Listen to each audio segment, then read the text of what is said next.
Olá, pessoal do YouTube, boa noite, como estão todos vocês? Deus abençoe a todos, né? Antes de começarmos, vamos orar, né? Pedir a Deus sabedoria, conhecimento da palavra de Deus, né? Que o Senhor possa estar conosco, possa estar no nosso coração, na nossa vida, no nosso ser, né?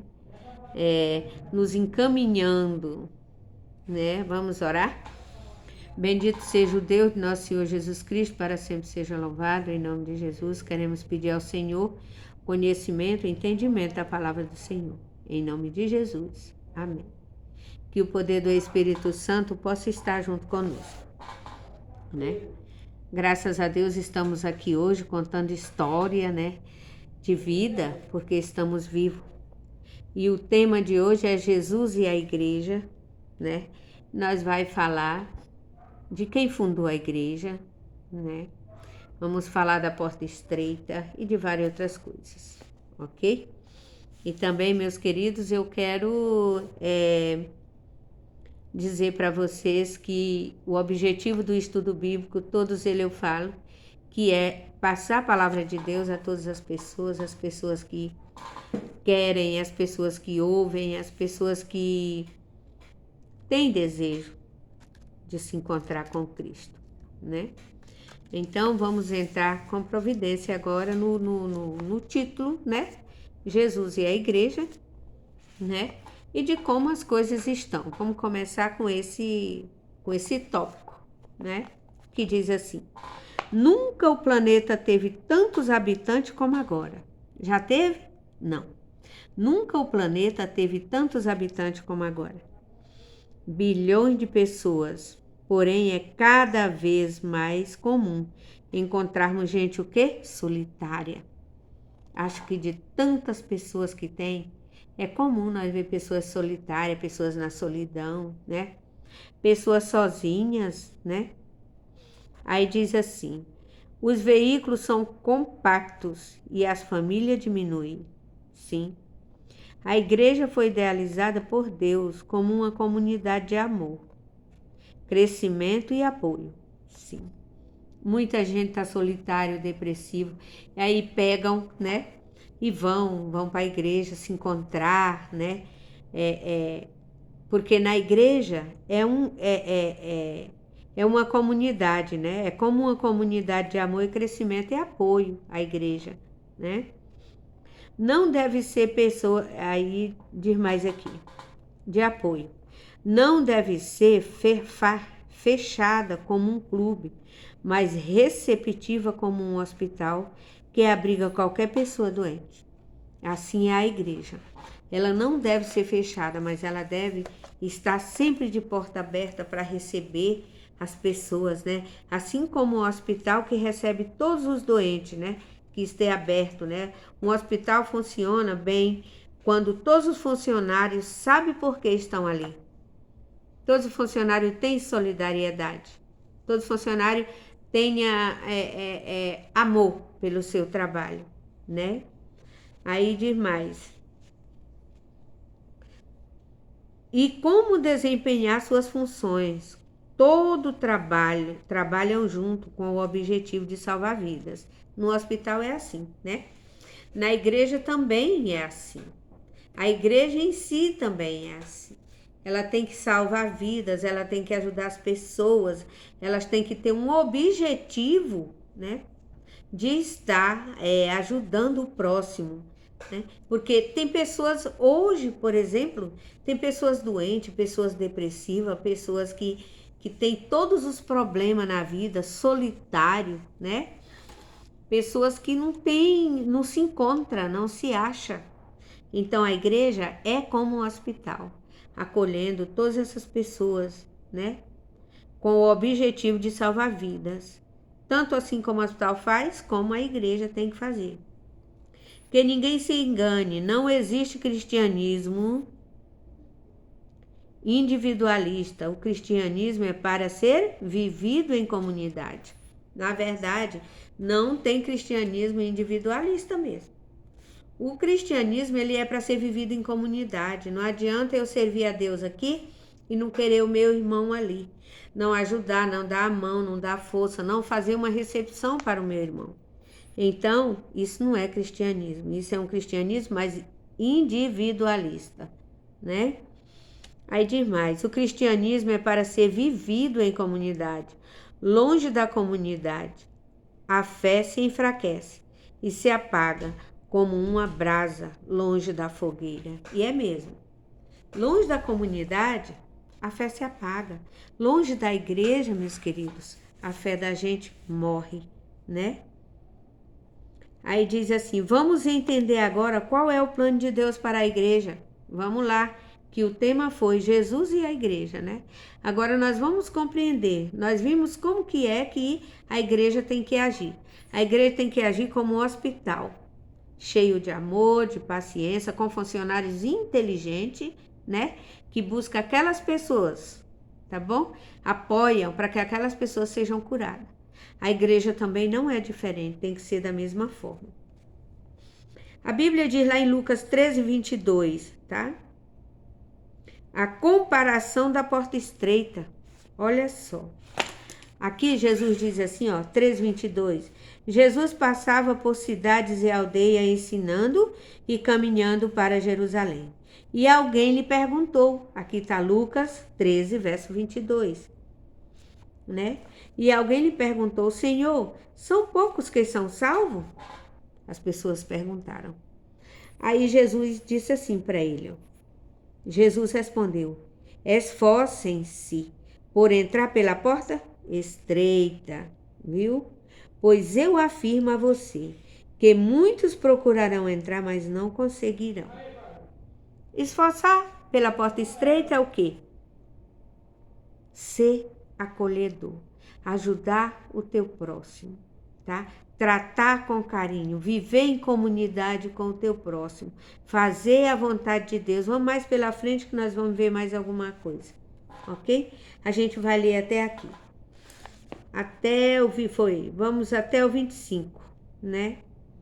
Quando o dono da casa se tiver levantado e fechado a porta e vocês do lado de fora começarem a bater dizendo, Senhor, abra a porta para nós. Escuta bem. Ele responderá, não sei de onde vocês são. Então vocês dirão, comíamos e bebíamos com o Senhor?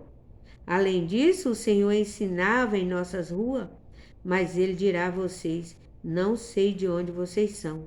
Afastem de mim, vocês todos que praticam o mal. Viu? O que Jesus falou a esse respeito? A ilustração do estudo foi sobre uma comunidade. A igreja ser uma comunidade. A igreja se esforçar pelo reino de Deus em todos os termos, né? E aqui em Lucas, Jesus já disse uma analogia e uma comparação com a porta estreita. Ele fez essa comparação com a porta estreita. Olha só o que diz. Para falar sobre o esforço necessário para entrar no reino de Deus, Jesus apresentou a analogia da porta estreita, né? Da igreja. Ele apresentou essa analogia, tá? Da porta estreita. Aí ele disse mais, seu público, aí aconteceu assim, ó. Seu público estava acostumado a pensar que para ser salvo bastava seguir as regras da tradição ou simplesmente nascer judeu.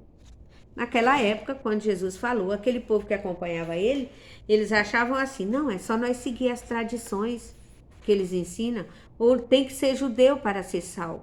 O povo pensava assim, mas não. Jesus, porém, disse para aquelas pessoas, né, que para serem salvos era necessário passar pela porta estreita, viu? Cristo ensinou que passar pela porta estreita significava deixar para trás o que está sobrando e reter só o essencial, viu? Vamos mais para poder explicar. E o essencial no reino dos céus é deixar de lado os interesses pessoais para cumprir a vontade de Deus em comunhão com seu povo. Tu viu? Hoje, meus queridos, muitas igrejas pedem dinheiro, pedem tudo. Tu só recebe a bênção do céu se tu dá tanto. Tu só recebe de Deus algo se tu der tanto. Entendeu? E tá errado. Isso não é se esforçar para a salvação. Isso não é se esforçar para a porta estreita, para entrar na porta estreita, tá? Mas entrar na porta estreita e conseguir o reino dos céus é deixar de lado os interesses pessoais para cumprir a vontade de Deus, viu? E em comunhão com o povo, andar em comunhão com o povo, largar tudo aquilo que nos tira do reino de Deus. Colocarmos primeiro o reino de Deus e sua justiça, e as outras coisas vos serão acrescentadas. Então muitas pessoas falam assim: eu não vou para a tua igreja, por exemplo. Eu sou adventista do sétimo dia, eu congrego lá. Mas muitos dizem assim: eu não vou porque guardo o sábado. Você sabe por quê? Porque não se esforça para obedecer a Deus. As pessoas não se esforçam para obedecer. Lá tem que guardar mandamento. Isso não é mandamento, é um mandamento da Bíblia, que não é disso que nós estamos falando. Mas acontece essas coisas. Esse é um exemplo, entendeu? Que a gente não quer deixar as coisas dos prazeres da gente para cumprir as coisas que agradam a Deus. Por isso que fala na porta estreita, porque muitos têm vontade, mas como é difícil, não querem. Tá? Aí diz assim: ao longo destes estudos, você tem percebido que seguir Jesus exige que façamos alguma escolha? Que também vão contra a nossa natureza humana, egoísta? O que fazer diante disso? Seguir a Jesus, eles vão contra os nossos princípios, contra a nossa vontade. Porque a vontade do ser humano é o desejo da carne, é fazer tudo o que não agrada a Deus, né? Mas servir a Ele, nós temos que deixar essas práticas para trás, né? A natureza humana, nós temos que fazer ela morrer. O egoísmo, nós temos que fazer ele morrer. Entenderam? Para que nós sejamos uma igreja santa. Mas igreja? Quem fundou a igreja?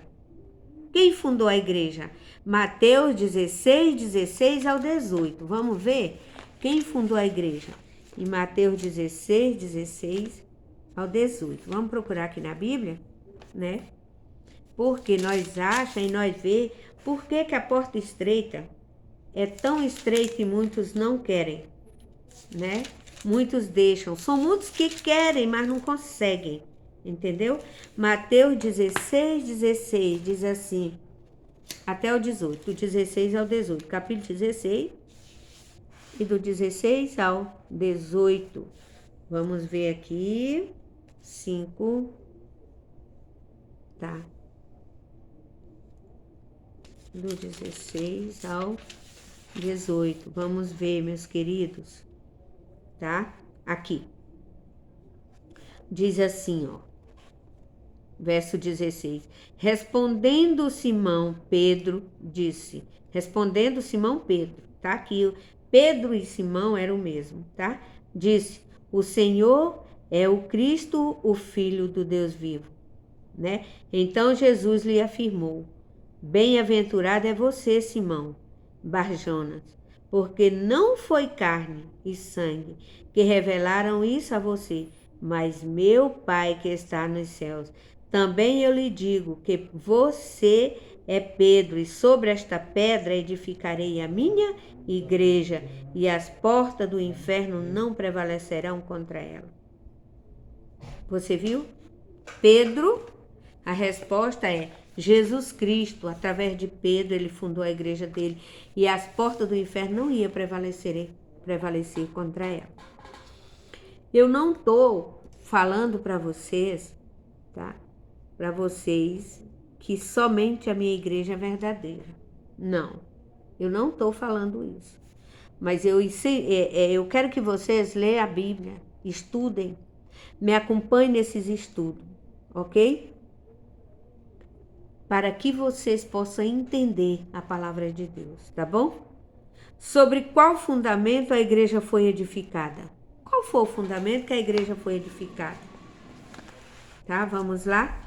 Efésios 2, 19 e 20. Vamos lá. O tema, lembre-se, Jesus e a igreja, tá?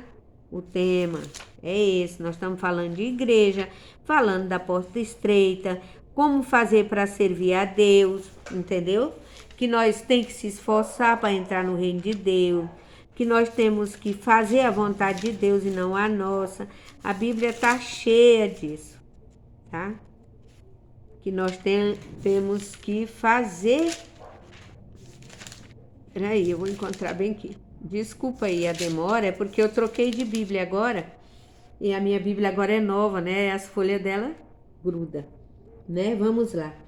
Efésios 2, 19 e 20, né? Fala assim. Efésios 2, 19 e 20. Tá? Que fala aqui, ó. Deixa eu encontrar aqui para poder passar. 19 e 20, encontrei. Tendo-se tornado insensível, eles se entregaram à libertinagem para, de forma desenfreada, cometer todo tipo de impureza. Mas não foi assim que vocês aprenderam de Cristo. Viu? A pergunta foi, Efésios 2, 19 e 20, sobre qual fundamento a igreja está edificada. Deixa eu ver se era aqui mesmo. Desculpa, eu li errado, tá? Eu li errado. Era aqui. Assim vocês não são mais estrangeiros e peregrinos, mas concidadão dos santos e membro da família de Deus, edificados sobre o fundamento dos apóstolos e profetas, sendo ele mesmo Cristo Jesus, a pedra angular. Então a igreja foi fundada em quê? Edificada em Cristo Jesus, ok? É isso, pessoal. Em Cristo Jesus, tá? Vamos aqui, vamos apressar mais um pouco, né? Vamos, para que Deus escolheu o seu povo, 1 Pedro 2,9, para que foi? Preste atenção, porque como que faz para entrar na porta estreita? O que Deus quer que nós faça, tá? 1 Pedro, vamos lá, mas tá ruim de abrir minha Bíblia, né? 2, verso 9, tá? Porque é nova, viu? Minha Bíblia, por isso que tá ruim assim. Vocês, porém, são geração eleita, sacerdócio real, nação santa, povo de propriedade exclusiva de Deus, a fim de proclamar as virtudes daquele que os chamou das trevas para a sua maravilhosa luz, né? Então, em Jesus, continua falando, para que Deus escolheu o povo? Para ser povo de propriedade exclusiva de Deus. Por isso que Deus os escolheu. Qual a comparação a Bíblia utiliza para referir-se à igreja? 1 Coríntios 12, 12 e 13. E o 20 também fala, tá? 1 Coríntios, eu tô na segunda, vou de primeira agora. Desculpa. Minha Bíblia tá meio enrolada. Minha Bíblia. 12, 12. Mas eu preciso dela mais nova, porque a minha já tava assim, bem velhinha. E a gente já acostuma, né? Capítulo 12, versículo 12, né? 1 Coríntios 12, 12, 13 e o verso 20 também. Então, vamos aqui no 12. A pergunta é: qual a comparação a Bíblia utiliza para se referir à igreja? Vamos lá. O 12 diz assim: porque assim como o corpo é um e tem muitos membros, e todos os membros, mesmo sendo muito, constituem um só corpo, assim também é com respeito a Cristo. Pois em um só Espírito todos nós fomos batizados em um só corpo, quer judeus, quer grego, quer escravo, quer livre, e a todos nós foi dado beber de um só Espírito. Então nós somos uma só pessoa. O certo é, o 20 diz assim, 2:19 e 20. O 20 diz assim: o certo é que há muitos membros, mas um só corpo. De quem é? Cristo. A pergunta foi Qual a comparação a Bíblia utiliza para se referir à igreja? A Cristo, porque a igreja é nós e nós estamos em Cristo, ok? Então, tudo mistura, né? Tudo é uma só pessoa, um só corpo, um só espírito, um só pai, um só filho, tá entendendo como é que é? Aí aqui demais, porque Deus estabeleceu a liderança da igreja, Atos 20, 28 e 29. Por que que Deus estabeleceu a liderança da igreja? Por que que Deus fez isso? Atos 20. Por quê? Vamos ver por quê, né? Atos 20. Deixa eu ver aqui. Do 20, 28 e 29. Diz assim. Vamos ver lá. 28 e 29. Cuidem de vocês mesmos e de todo o rebanho no qual o Espírito Santo os colocou como bispo para pastorearem a igreja de Deus, a qual ele comprou com seu próprio sangue. Eu sei que depois da minha partida aparecerão no meio de vocês lobos velozes, lobos vorazes, que não pouparão o rebanho. Viu, gente? Já está acontecendo ou não? Já está acontecendo, sim. Cristo disse que viria. E esses iam ensinar facilidade para as pessoas. Então as pessoas não querem entrar, não querem deixar para trás nada. Nossa, eu ainda hoje eu tô assim encabulada, assim que eu vi um certo exemplo dado com a senhora deu. Não vou citar nome aqui porque não tem interesse nenhum. Que dízimo não era para ser devolvido, que às vezes as pessoas, isso é uma senhora, não foi sabe? E que o dízimo era para ser comprado as coisas o povo. Não, o dízimo é para a casa do Senhor, é para mantimento. Agora, se o povo não dão, é problema deles, não é nosso. Mas primeiro Deus em nossa vida, viu, pessoal? Primeiro Deus, não se esqueçam que Deus diz que nós era uma só pessoa, tá? E também ele estabeleceu a liderança da igreja, né? E que nós cuidasse. Ele diz: cuidem de vocês mesmos e de todo o rebanho no qual o Espírito Santo os colocou. O culpado é ele se não fizer. Mas não deixa a tua fidelidade. Não deixa. Tá bom? E isso é culpado, ele diz. Com o sangue de Cristo, ele comprou com o seu próprio sangue, né? As pessoas. Eu sei que depois da minha partida, como Jesus disse, né? No meio de nós aparecia lobos devoradores, lobos como é que fala? Vorazes, né? E apareceu, estamos aí estão aí, e essas pessoas estão atrapalhando o povo de entrar pela porta estreita, ok? Aí, quais deve ser a qualificação dos líderes da igreja? 1 Timóteo 3, 1 a 13. 1 Timóteo, vamos lá ver? Vamos ver, meus queridos. Vamos ver. Vamos ver, né? 1 Timóteo. Ele tá bem aqui.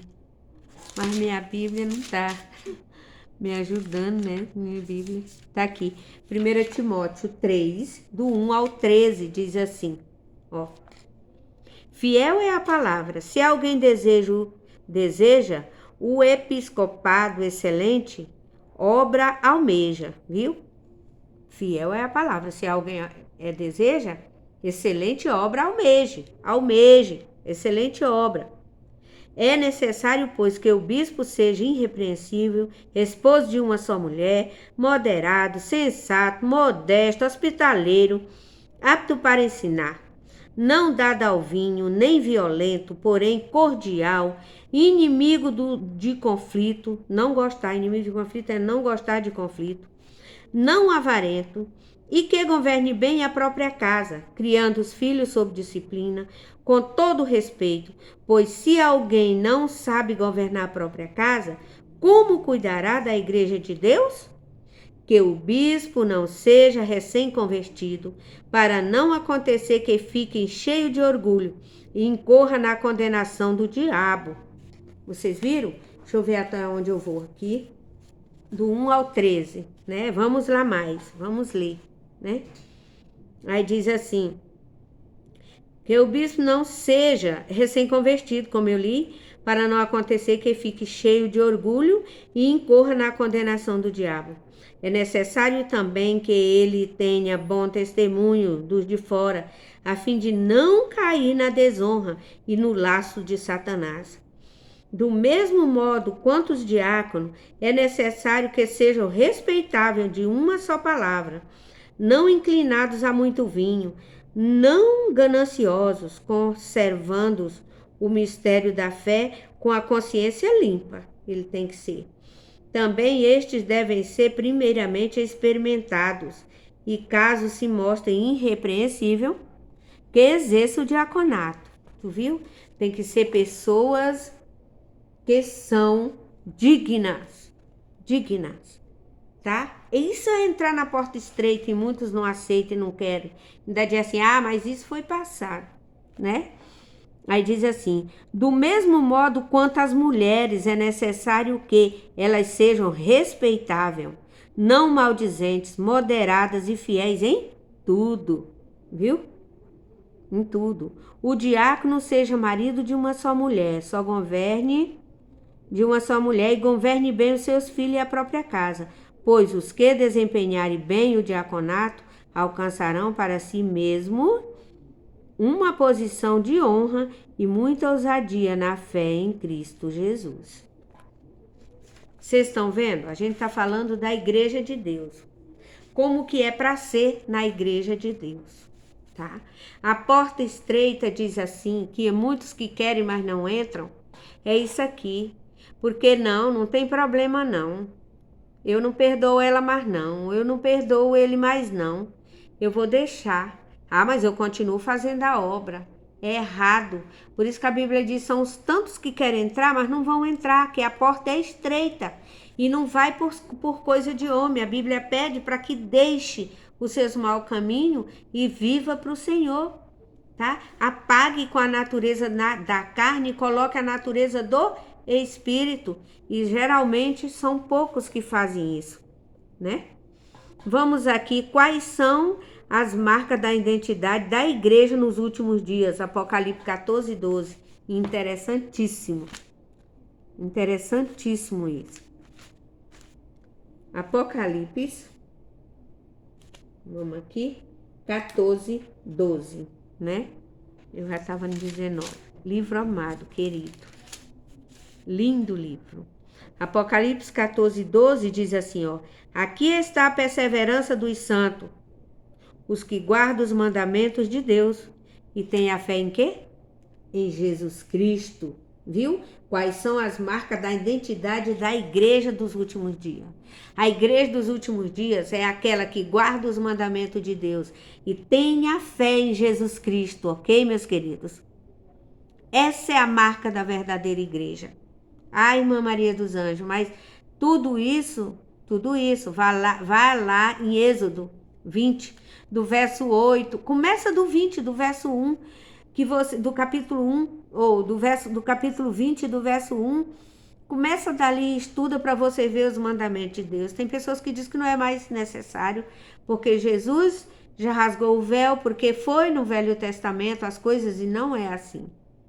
A verdadeira igreja hoje é a igreja que guarda os mandamentos de Deus e tem a fé em Jesus Cristo. Está em Apocalipse 14, 12, tu pode ver. Essa sim é a característica da igreja dos últimos dias. Viu, meus queridos? Essa é a porta estreita.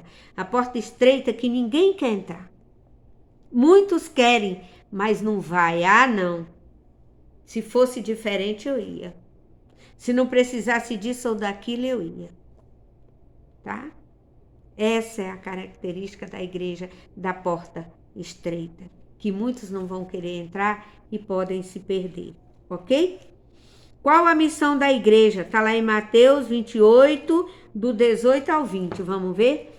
Qual é a missão da igreja? hoje aqui na terra. Qual é a missão da igreja hoje aqui na terra? Mateus, vamos lá.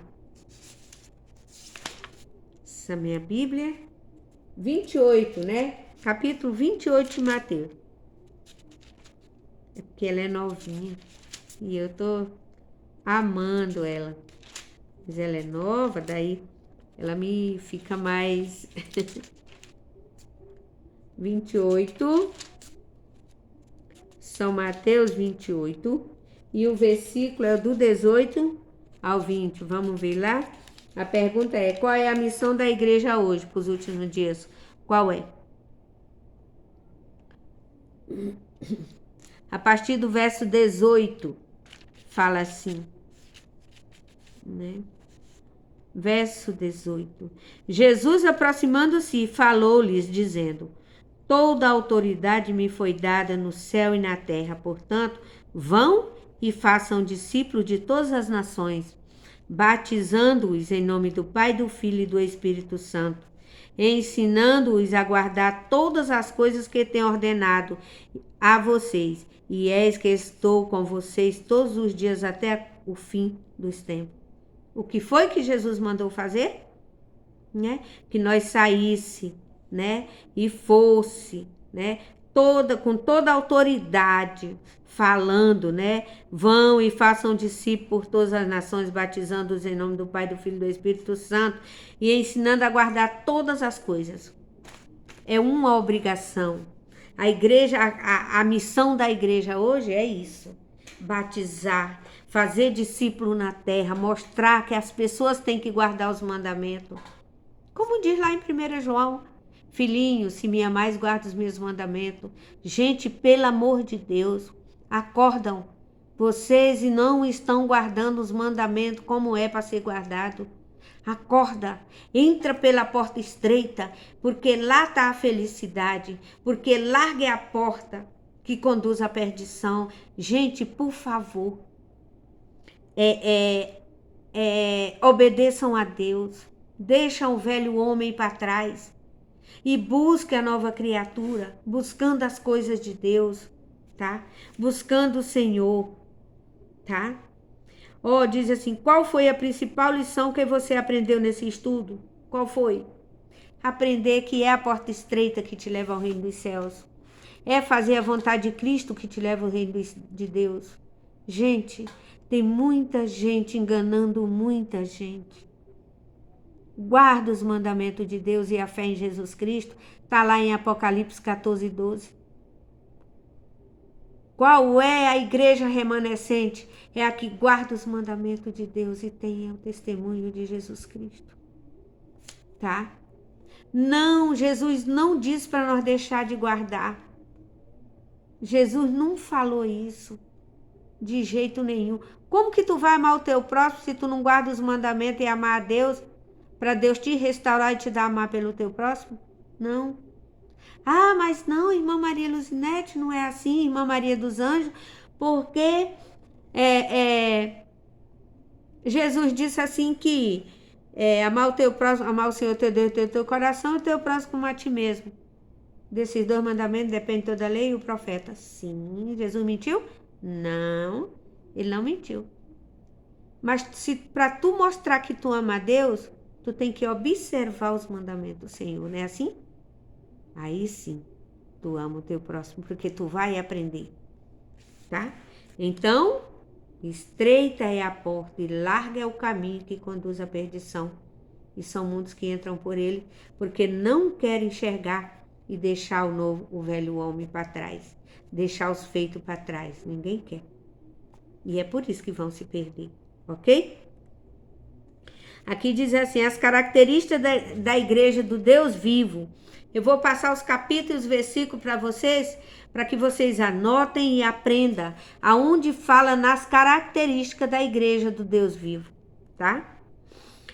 Lá em Atos 16, o 30 e o 31, né? Atos capítulo 16, versículo 30 ao 31, né? Lá fala as características da igreja e fala também como se prepara para a volta de Cristo, lá em João 14, 14, verso 1 a 3, tá? O anúncio que é chegada a hora do juízo, Apocalipse 14, 7. Isso daí tá claro, tá? E crê em toda a Bíblia e no dom profético, no dom de profecia, 2 Timóteo 3, 14 ao 17, e Apocalipse 12, 17, e Apocalipse 19, 10, também fala disso, tá? A profecia, eu quero dizer uma coisa para vocês, cuidado. Não é a profecia que a Bíblia está falando, não é nessa profecia que o povo fica aí, dando profetada nas pessoas que nunca se cumpriram, tá? Vocês sabem que nós tivemos os profetas, que eram profetas verdadeiros? Sim, aí era profecia. Mas hoje é só profecia enganosa, cuidado. Não crê em toda profecia. Eu tenho testemunho de pessoas que creram em profecia falsa, perderam tudo, foram embora, mudaram de um lugar para o outro, voltaram para o mesmo lugar. Eu tenho testemunho de pessoas que destruíram a vida por causa de profecia falsa. Cuidado. Por isso que eu te falo, lê a Bíblia, faça um estudo comigo. Eu tenho vários estudos aí. Aprenda do Senhor para que você não faça nada errado, viu? Cumpre a grande comissão deixada por Cristo, também lá em Mateus 24, 14. Aí o capítulo 28 também, no verso 18 ao 20, tá? Então, por que a igreja é importante tanto para você como para as pessoas que não conhecem Jesus? Porque lá tu vai aprender tudo que Deus colocou, tá? Tudo que Deus quer que você faça, a igreja te ensina, na Bíblia você incentiva, a igreja vai lhe acolher se você necessita. Eu falo isso para quem é drogado também, para quem é fumante, muito fuma muito, para quem é prostituta, prostituto, para as pessoas que não são mulheres naturais, homens naturais, que são mistura, que são héteros, né? Então, para essas pessoas, estude a Bíblia, meus queridos. Estude, busque o Senhor teu Deus enquanto tu pode achar, mas cuidado com muitas profecias falsas, muitas coisas falsas, porque estreita é a porta e larga é o caminho que conduz à perdição, e é muitos que entram por ele. Estudem a Bíblia, procure uma igreja adventista mais próxima da sua casa, peça um estudo bíblico, vá lá, com o compromisso de você aprender. Depois que você aprendeu, o Espírito Santo vai lhe orientar o que você tem que fazer, ok? Aqui a comunhão com Deus, tá? Para tu meditar e ficar em comunhão com Deus, vai em Efésios capítulo 1, viu? Efésios capítulo 2, Efésios capítulo 3, Efésios capítulo 4, Efésios capítulo 5 e Efésios capítulo 6. Para tu entrar em comunhão com Deus. E Hebreus 11. Vai lá e entra em comunhão com Deus, estuda e aprende, tá? Estuda e aprende. A missão, o exemplo de Jesus, devemos ser missionário. O Espírito do Senhor está sobre mim, pois ele me ungiu para evangelizar os pobres e enviou-me para proclamar a libertação aos cativos e a restauração da vista aos cegos, para pôr em liberdade os oprimidos e proclamar o ano aceitável do Senhor. Lucas 4, 18 ao 20. Quero te falar uma coisa. Não é à toa que eu estou aqui. Essa última palavra eu estudei para mim, tá? Não é por acaso que eu estou aqui explanando o evangelho para você. Não é por acaso que eu estou falando que a igreja de Deus ela é fundada por pessoas certas. A verdadeira igreja de Cristo ela é fundada com Jesus Cristo, com os remanescentes, com os mandamentos, tá? Com o testemunho de Jesus, tá? O verdadeiro Deus é quem comanda ela, não somos nós. Portanto, eu estou aqui para te falar disso, para proclamar o ano aceitável para ti, tá? Para te falar que o Espírito do Senhor está sobre mim e sobre ti. E deseja que o teu coração aceite a Ele como Salvador. E deseja que a tua vida esteja na mão do Senhor. Deixa o velho homem para trás. Se torna uma nova criatura. Faz a vontade de Deus, tá? Ah, eu só vou para igreja tal que lá eu me adabito, em tal lugar eu não me adabito. Aquele lugar que tu te adabita, tu não tá fazendo a vontade de Deus, tu tá fazendo a tua própria vontade. E aqui na terra, meus queridos, nós tem que fazer a nossa própria vontade. Perdão, a própria vontade de Deus e deixar para trás a nossa própria vontade, tá? Jesus em primeiro lugar. Estuda a Bíblia, ela vai te dizer por onde tu irás, viu? Ela te ensinará. Tu não consegue sozinho? Pede um instrutor. Entra no site, tá? No site da igreja. Bem aqui, eu tenho ele. Eu vou te passar, tá? Crescendoemcristo.org também, tá lá. Lá você vai encontrar vários estudos, tá? Lá, várias maneiras de você crescer na palavra de Deus. Aqui tem o Institucional Adventista, está aqui, tá? Tu pode entrar no site da igreja, tá? Tu pode encontrar uma igreja mais próxima da tua casa, um instrutor que vai te instruir aquele estudo, e tu vai aprender mais do Senhor. Pode ir tranquilo, meus queridos, nós estamos aqui para passar a palavra do Evangelho. Nós não estamos aqui para forçar você a ficar na igreja, mas nós queremos que você crê no Senhor e será salvo tu e a tua casa. Queremos que tu desça as águas batismais e se batize em nome do Pai, do Filho e do Espírito Santo, tá? Para que seja perdoado os teus pecados. Entra pela porta estreita, ok? Não procura a porta larga, que lá tu vai te perder, viu? Tem muitos pregadores pregando a verdade, mas tem muitos pregadores pregando a mentira, viu? E como tu não entendes, tu pode entrar na porta larga. Tá bom? Então, cuidado. Busca dentro da palavra de Deus. Ok? Que Deus possa nos iluminar e possa nos abençoar. Em nome de Jesus, que vocês possam entender esse estudo e colocar no coração de vocês que estreita é a porta que conduz à vida eterna e largo é o caminho que conduz à perdição. Entra pela porta estreita, porque é lá o caminho, ok? Jesus é o caminho, a verdade e a vida, ok? Deus abençoe, vamos orar. Pai Santo, Pai de graça e de amor, em nome de Jesus, eu peço ao Senhor a graça e a misericórdia do Senhor sobre a minha vida, a vida dessas pessoas que vão ver esse estudo, e que eles possam compreender a Tua vontade. Em nome do Senhor Jesus Cristo, eu te peço e te agradeço nesta noite. Amém. Amém? Que Deus abençoe a todos e que possa lhe dar um coração novo e lhe fazer uma nova criatura e o Espírito Santo possa fazer com que tu deixe o velho homem e se torne uma nova pessoa, tá bom? Amém?